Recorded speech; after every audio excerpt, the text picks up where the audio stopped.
Welcome back to Harriet's Above Ground Railroad YouTube channel. My name is Anthony Ross, and I am the president and CEO of the Harriet Tubman Ross Foundation. The purpose of this channel is to take the viewer through a journey through the history of slavery from beginning to present, and it's also to increase the viewer's knowledge and understanding of systemic racism. So, this video series is the history of Black Africans and slavery. And as always, I'll start the video off with three questions.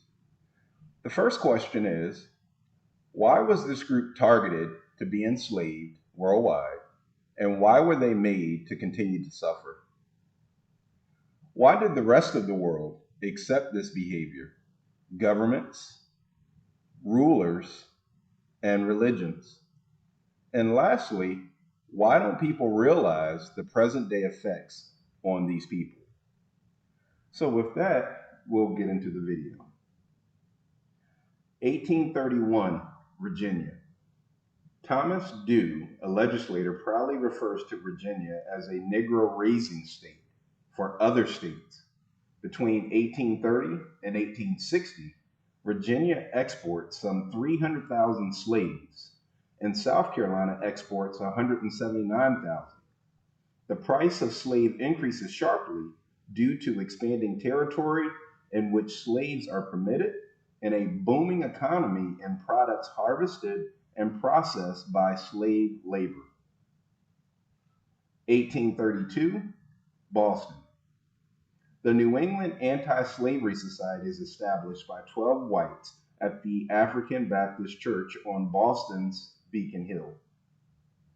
1833, Philadelphia. Black and white abolitionists organized the American Anti-Slavery Society. 1833, Canterbury, Connecticut. Miss Produce Crandall, a white liberal, is arrested for conducting an academy for black girls. 1833, Ohio. Founding of Oberlin College, integrated from the outset and a leader in the abolitionist cause. At the start of the Civil War, blacks constitute 1/3 of Oberlin's students.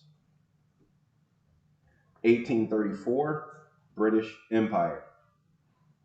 Parliament abolishes slavery in the British Empire. 700,000 are liberated at a cost of 20 million British pounds.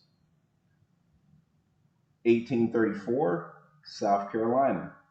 State enacts a law prohibiting the teaching of black children, free or slave.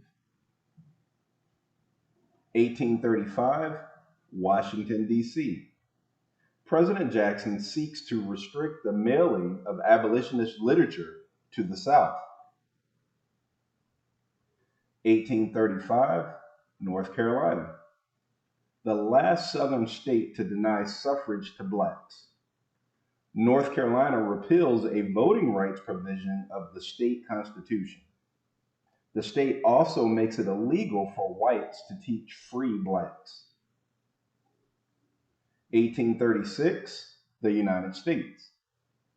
The Methodist Church softens its opposition to slavery and declares its intention to avoid interference in civil and political relationships between masters and slaves.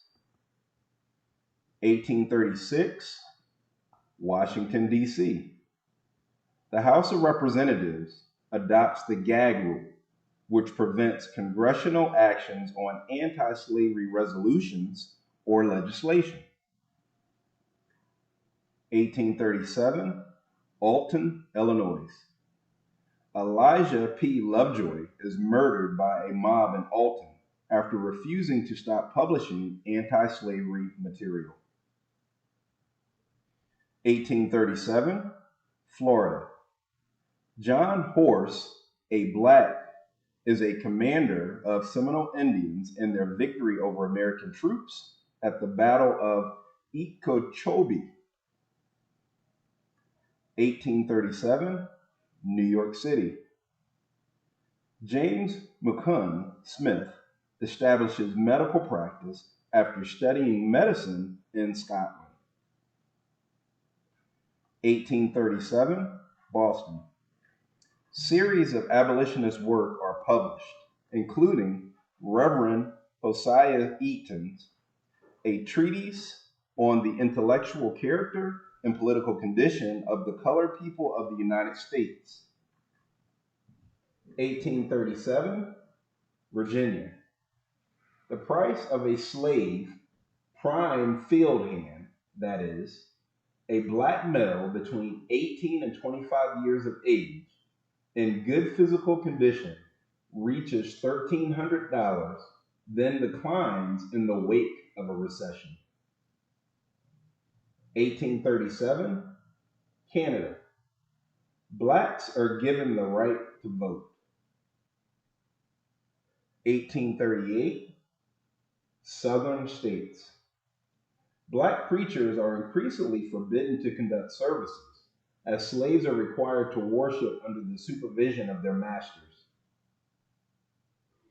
1838, Montauk, Long Island. The slave ship Amistad is brought into Montauk by a group of Africans who have revolted against their captors. The young African leader, Cynic, and his followers are defended before the Supreme Court by former President John Quincy Adams and awarded their freedom. 1839, Washington, D.C. The State Department rejects a black's application for a passport on the grounds that blacks are not citizens. 1839, Warsaw, New York. Founding of the first anti-slavery political organization, the Liberty Party, with black abolitionists Samuel Ringgold Ward and Henry Highland Garner among its leading supporters. Party urges boycotts and exclusions of Southern crops and products. 1840, the Vatican.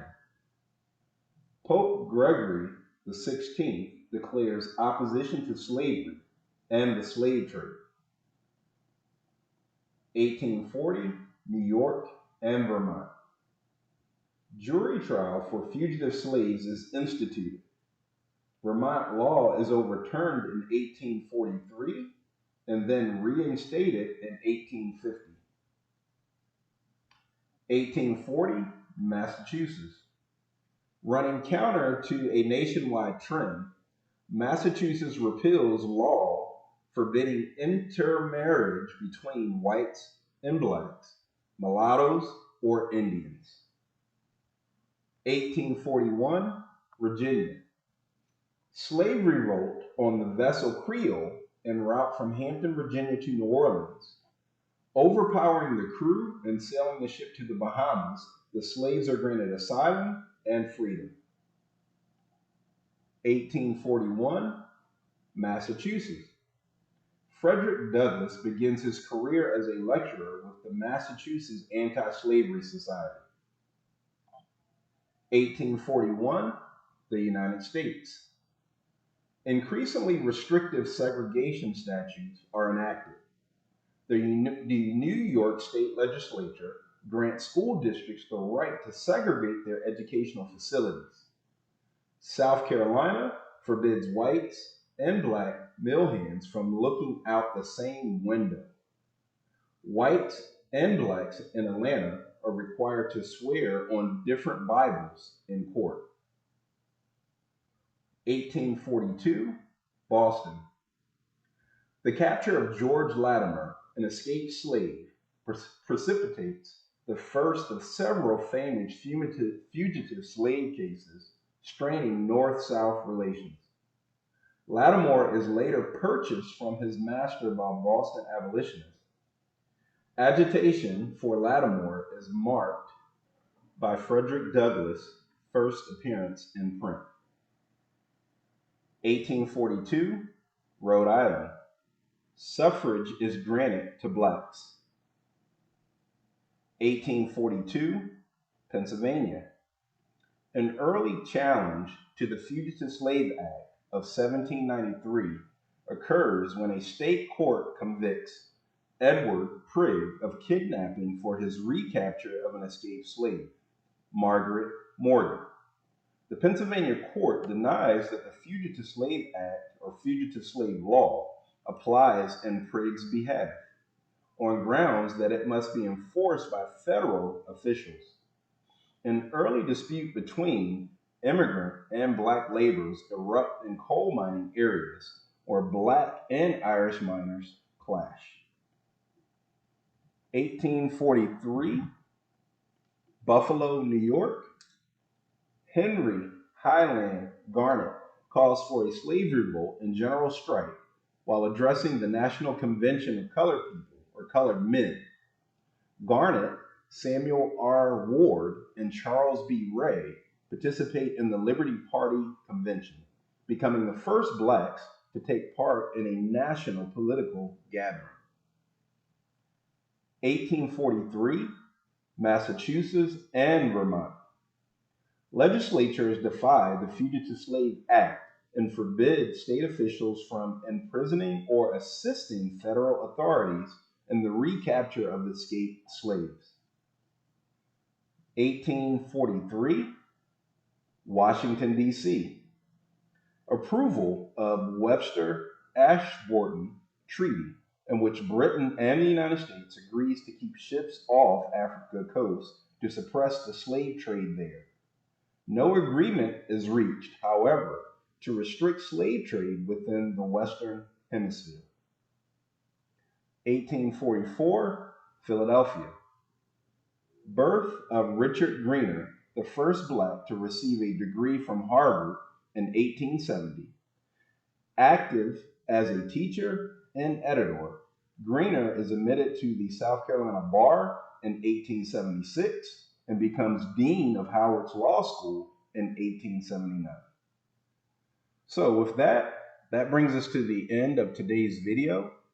And as always, I'd like to end the video with the same 3 questions I asked at the beginning.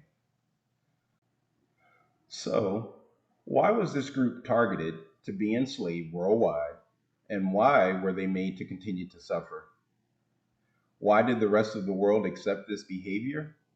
Governments, rulers, and religions? And lastly, why don't people realize the present day effects on these people? So with that, I would encourage you all to click the link below to the Harriet Tubman Ross Foundation. And I would also encourage you to click the like and subscribe to this YouTube channel. But most importantly, go to the Harriet Tubman Ross Foundation and ultimately help Harriet achieve her dream. So with that, goodbye, and I'll talk to you on the next video. Thank you.